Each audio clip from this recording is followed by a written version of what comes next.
नमस्कार, मैं हूं संजय शर्मा। आप देख रहे हैं 4PM न्यूज नेटवर्क। बेचारे योगी आदित्यनाथ उनकी घेराबंदी करने, उन्हें परेशान करने को नई नई खबरें सामने आ रही हैं, जिस समय उन्हें चुनाव पर फोकस करना चाहिए, रणनीति बनानी चाहिए कि चुनाव कैसा हो, क्या क्या रणनीति बनाएं। उस समय वो परेशान है कि उनके खिलाफ बीजेपी में ही साजिशें कौन कौन कर रहा है। ये कोई पहली बात नहीं है कि जब योगी आदित्यनाथ को परेशान करने के लिए बीजेपी में लॉबिंग हुई हो, कुछ घेराबंदी हुई हो। ये लगातार उनके साथ चलता रहता है और उनका एक खेमा उनके विरोध में रहता है, तो इस तरह की बात वो करता रहता है। ताज़ा मामला ये है कि आज मेरे को दिल्ली से और गोरखपुर दोनों जगह से सूचना मिली कि योगी आदित्यनाथ के सबसे बड़े राजनीतिक दुश्मन हरिशंकर तिवारी, उनके बेटे विनय तिवारी और उनके भांजे विधान परिषद के पूर्व सभापति गणेश शंकर तिवारी को बीजेपी में लाने की कोशिशें जारी हैं और लगभग प्लान बन चुका है और शायद ये परिवार बीजेपी में शामिल हो जाएगा। मध्य प्रदेश के गृह मंत्री नरोत्तम मिश्रा इसकी पैरवी कर रहे हैं। नरोत्तम मिश्रा रिश्तेदार हैं हरिशंकर तिवारी के, और पूर्वांचल में अगर ये लोग आ जाते हैं तो जो ब्राह्मण हैं उनमें एक बहुत बड़ा संदेशा चला जाएगा। दरअसल योगी आदित्यनाथ की जो राजनीति है वो गोरखपुर में उनके जो स्थापित ब्राह्मण नेता हैं वो उनसे बड़ा 36 के आंकड़े रहे हैं शुरू से।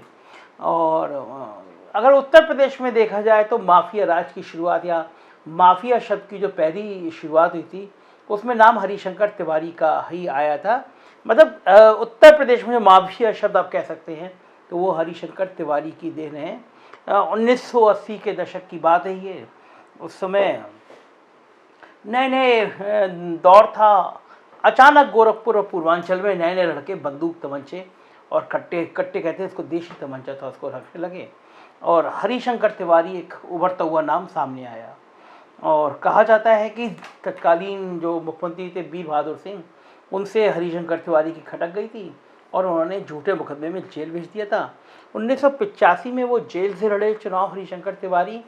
उन्होंने सोचा कि अगर अपराधी को राजनीति का कवच मिल जाए तो स्थिति बहुत अच्छी हो सकती है, और तब तक हरिशंकर तिवारी का दबदबा बन गया था। जितने कोयले के ठेके और सड़क के ठेके, बालू के ठेके, सब हरिशंकर तिवारी के नाम पर मिलने लगे थे। 1985 में वे राजनीति में भी आ गए और विधायक बन गए जेल से रहते हुए।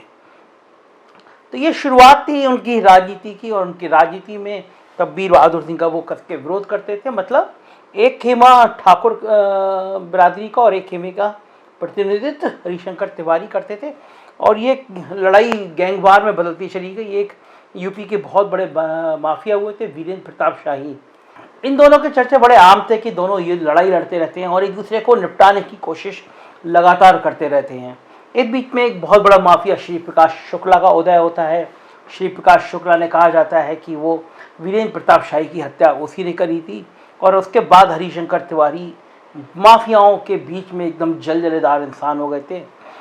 उसी दौर में योगी आदित्यनाथ ने मठ संभालना शुरू किया था गोरखपुर का, और योगी आदित्यनाथ के और हरिशंकर तिवारी के बीच में वो परंपरागत जो ठाकुर बनाम ब्राह्मणों की लड़ाई है वो बढ़ती चली गई और एक दूसरे के वो विरोधी होते चले गए। और कहा जाता है कि इस लड़ाई के बढ़ने का कारण ही था कि योगी आदित्यनाथ के मन में ब्राह्मणों के प्रति थोड़ा सा गुस्सा आना शुरू हुआ। जो बात आज उनको सरकार चलाने में सबसे ज़्यादा परेशानी पैदा कर रही है वो यही कर रही है कि ब्राह्मण लोग उनसे संतुष्ट नहीं रहते। आज मुख्यमंत्री ने ब्राह्मणों की प्रशंसा में बहुत लंबा लंबा पाठ किया है, लेकिन पंडित जी लोग मान जाएंगे, इसकी उम्मीद कम लग रही है। दिल्ली दरबार भी जानता है कि गोरखपुर में अगर योगी आदित्यनाथ को घेर के रखना है तो कुछ ब्राह्मण लोगों को बढ़ावा देते रहे। ऐसे एक बड़ा नाम है शिव प्रताप शुक्ला। 2002 की बात है। शिव प्रताप शुक्ला बीजेपी के प्रत्याशी थे गोरखपुर से, लेकिन योगी आदित्यनाथ चाहते नहीं थे कि शिव प्रताप शुक्ला बढ़े आगे। उन्होंने राधा मोहन दास अग्रवाल निर्दलीय लड़ रहे थे, उनको सपोर्ट कर दिया और कस के किया और राधा मोहन को जितवा दिया, और शिव प्रताप शुक्ला हार गए और हाशिए पे चले गए। मतलब 2002 में योगी आदित्यनाथ ने बीजेपी के अधिकृत प्रत्याशी को पूरी मेहनत करके हरवाया था गोरखपुर में। वक्त बदला, 2016 के आसपास की बात है, मोदी सरकार आ गई थी। तब दिमाग गया योगी आदित्यनाथ जी के उभार पर।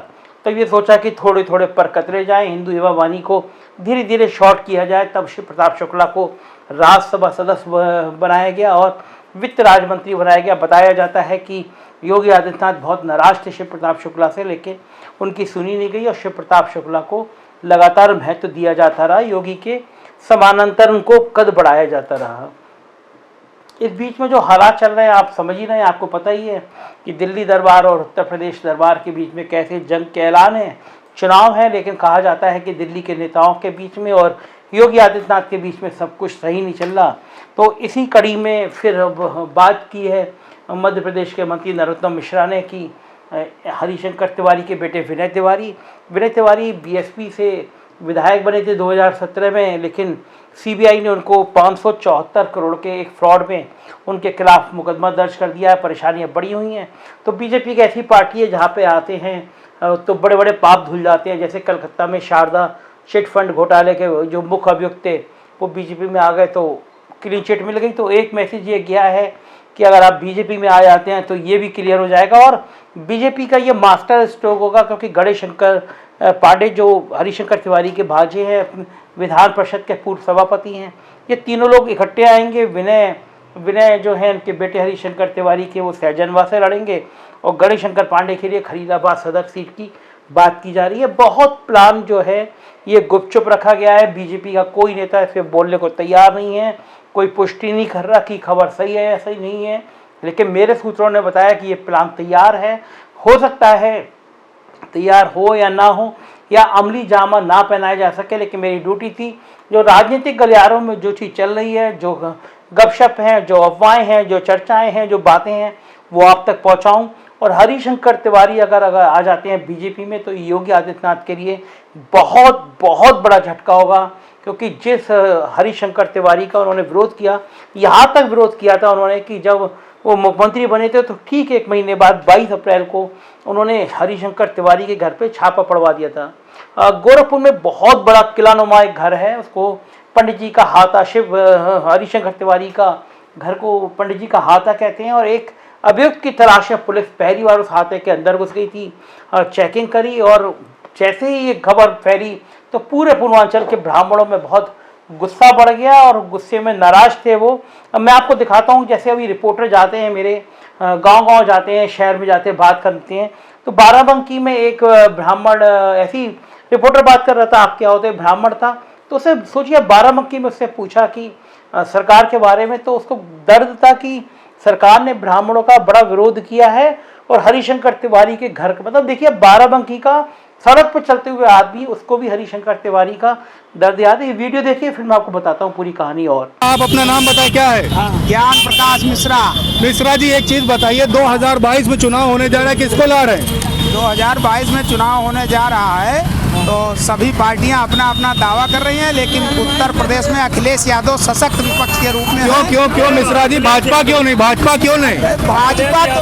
भाजपा सत्ता में है, हाँ। लेकिन सत्ता में तमाम लोग चकनाचूर हो गए हैं। किसान परेशान हो गया, छात्र परेशान हो गया, नौजवान परेशान हो गया, मजदूर परेशान हो गया, कोई वर्ग सुखी नहीं है। इसलिए अब भाजपा सत्ता से बाहर जा रही है। क्या बात है? अरे एक चीज बताइए, आप बताइए मिश्रा जी, अरे एक मिनट में चीज बताइए, पंडित जी हैं, मौजूदा सरकार तो आपकी, फिर भी सपा क्यों? नहीं, सरकार पंडितों की नहीं है, और सबसे ज्यादा यातना अगर ब्राह्मणों को मिली है तो भाजपा सरकार में मिली, चाहे वो अधिकारी वर्ग हो, चाहे कर्मचारी वर्ग हो, और चाहे आम जनता हो, चाहे किसान हो। ब्राह्मण समाज का कोई व्यक्ति संतुष्ट नहीं है और ब्राह्मणों को बहुत ज़्यादा प्रताड़ित किया योगी सरकार ने।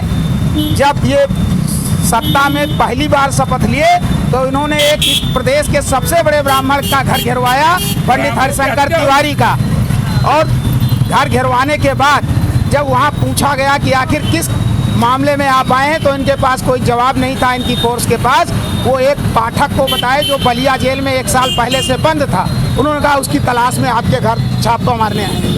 तो जब ये बताया कि वो तो बलिया जेल में है, इसकी जांच कराइए, तो खीस निकाल आई उत्तर प्रदेश के एडी पुलिस की, और जो है कुछ नहीं कर पाए। अंत में 3 दिन धरना हुआ, उसके बाद समाप्त हुआ।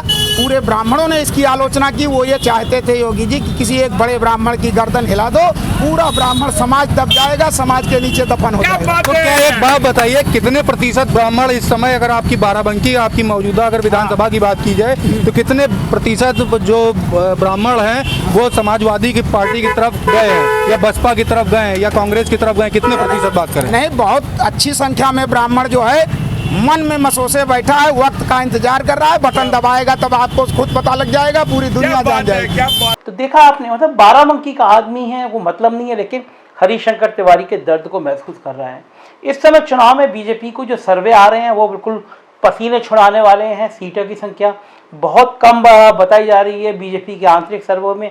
परेशान है, लोगों को पता है कि अगर योगी जी जैसे फेस होते अमित शाह कह गए हैं तो ब्राह्मणों का बहुत बड़ा वर्ग या तो वोट डालने नहीं जाएगा, वरना वो बीजेपी का साथ छोड़ सकता है। ऐसे में हरिशंकर तिवारी और विनय, उनके बेटे गणेश शंकर पांडे को बीजेपी मिलाने की तैयारी कर रही है, और ये योगी आदित्यनाथ के लिए बहुत बड़ा झटका होगा अगर उनके दुश्मन बीजेपी में आते हैं। और क्या मजबूरी होगी कि पहली बार योगी आदित्यनाथ हरिशंकर तिवारी का स्वागत करते हैं, तो ये राजनीति का बहुत बड़ा उलटफेर होगा। क्या होगा आने वाले दिनों में हम आपको बताते रहेंगे। देखते रहिए 4PM न्यूज़ नेटवर्क, क्योंकि यही चैनल है जो आपको सच सच और खरी खरी बताता है। आपको लगता है हम बेवकूफ़ होकर बोलेंगे तो एक नंबर है, इस नंबर पर आप मैसेज कीजिए, थोड़ा आर्थिक सहयोग करिए, जिससे हम बिना किसी सरकार के प्रलोभन में सच सच बोल सकें। Thank you.